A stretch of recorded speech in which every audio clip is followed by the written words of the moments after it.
Good morning student. कक्षा 8वीं में अध्याय 1 पढ़ रहे हैं। अध्याय 1 में हम कृषि पद्धतियों में चरण पढ़ रहे थे। उसमें आज हमें पढ़ना है खरपतवार से सुरक्षा। खरपतवार से किस प्रकार से हम सुरक्षा करेंगे। तो पहले हम जानेंगे खरपतवार होता क्या है। तो खेत में फसल के अतिरिक्त कुछ और अन्य पौधे उग जाते हैं जो हमारे लिए किसी कार्य काम के नहीं होते और वे फसल को नुकसान भी पहुंचाते हैं। तो खेत में जो अवांछित पौधे उग जाते हैं उन्हें हम खरपतवार कहते हैं। खरपतवार को हटाना पड़ता है क्योंकि वो फसल को नुकसान पहुंचाते हैं। तो खरपतवार हटाने की जो प्रक्रिया होती है उसे हम निराई कहते हैं। क्या कहते हैं? निराई।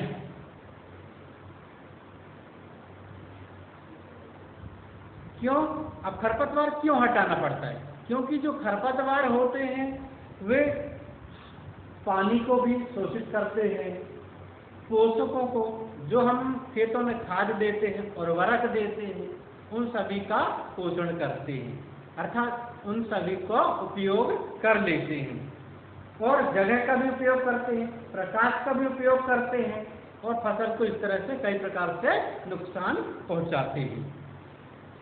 कुछ खरपतवार फसल के समय भी बाधा डालते हैं, यानी कुछ खरपतवार ऐसे होते हैं जो पक जाते हैं और जब हम फसलों की कटाई करते हैं तो फसलों के साथ हमारे फसल के बीजों में मिल जाते हैं और वो हमारे लिए नुकसानदायक होते हैं। इसलिए खरपतवार को हटाने की आवश्यकता होती है। खरपतवार हटाने और उनकी वृद्धि को रोकने के लिए कई तरीके होते हैं, कई तरीके किसान अपनाता है। अब कुछ खरपतवार ऐसे होते हैं जो फसल को बोने से पहले ही खेत में होते हैं, तो उनको हटाने के लिए हल चलाया जाता है और हल चलाने के साथ साथ उन्हें उखाड़ भी दिया जाता है। हल चलाने से यह होता है कि वे खरपतवार सूख जाते हैं, मिट्टी से उखड़ जाने के कारण भी खरपतवार सूख जाते हैं। कुछ खरपतवार ऐसे होते हैं जो फसल उगने के बाद ही या फसल के साथ ही उगते हुए फसल के साथ ही वृद्धि करते हैं, तो उनको भी उखाड़ना पड़ता है। तो उनको उखाड़ने के लिए किसान खुरपी की सहायता लेता है, खुरपी की सहायता से उन्हें उखाड़ता है या उन्हें हाथ से ही उखाड़ देता है। लेकिन खरपतवार को उखाड़ने का सबसे सही समय होता है कि जब हमारे पौधों में, फसलों में पुष्प आए या बीज आए तो उनसे पहले ही खरपतवार को उखाड़ दिया जाना चाहिए। क्यों? क्योंकि यदि पुष्प के समय हम खरपतवार को उखाड़ेंगे तो उन फसलों के पुष्प भी गिर जाएंगे और हमें उपज कम प्राप्त होगी।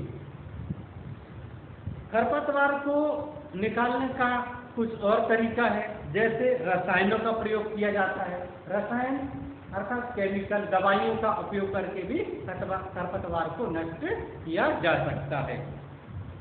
तो दवाइयों का, रसायनों का प्रयोग किया जाता है, इन्हें खरपतवार नाशी कहा जाता है। खरपतवार नाशी,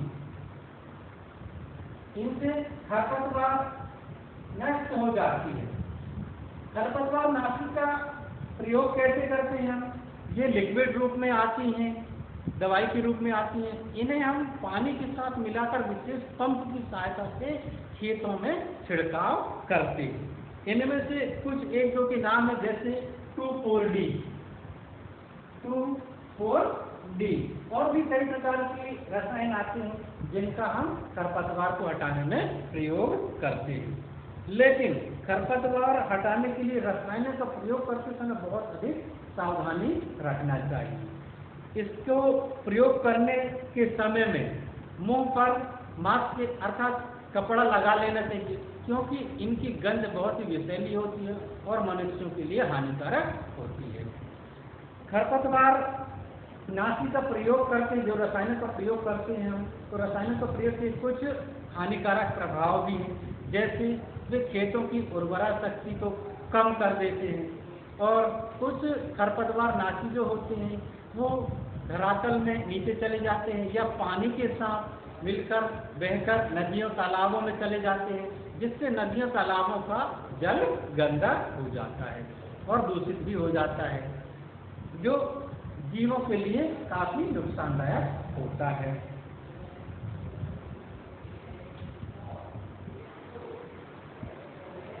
इसी क्रम में हम आगे पढ़ेंगे कटाई। 1.8 कटाई।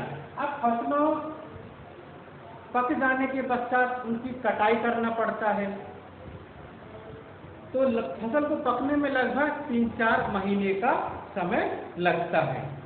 तो कटाई करने का कुछ तरीके होते हैं, जैसे पौधों को हम किसान खींचकर उखाड़ देते हैं, या उन्हें हथिये की सहायता से धरातल से कुछ ऊपर से काट लिया जाता है। आधुनिक समय में अब कुछ और उपाय आ गए इसके, जैसे हार्वेस्टर। हार्वेस्टर एक प्रकार का यंत्र होता है, क्योंकि हम सभी ग्रामीण क्षेत्रों से जुड़े हुए हैं, तो हार्वेस्टर और थ्रेशर को लगभग सभी विद्यार्थी जानते होंगे। तो हार्वेस्टर एक प्रकार की मशीन होती है जिसमें कटाई और बुनाई गहाई एक साथ हो जाती है। अब काटी गई फसल के बीजों को दानों से भूसे को अलग करना होता है। बीजे या दानों से भूसों को अलग करना पड़ता है। तो इसके लिए हम थ्रेसिंग या थ्रेसर मशीन का उपयोग करते हैं। सभी विद्यार्थियों ने थ्रेसर मशीन लगभग देखी होगी। तो थ्रेसर मशीन दानों से भूसों को अलग कर देती है और हमें शुद्ध और साफ बीज प्राप्त हो जाते हैं। छोटे किसान अनाज के दानों को भूसे से अलग करने के लिए फटक में फटकते हैं या फटक कर अलग कर लेते हैं। तो फटक कर अलग करने की विधि को विनोइंग कहते हैं। क्या कहते हैं? विनोइंग।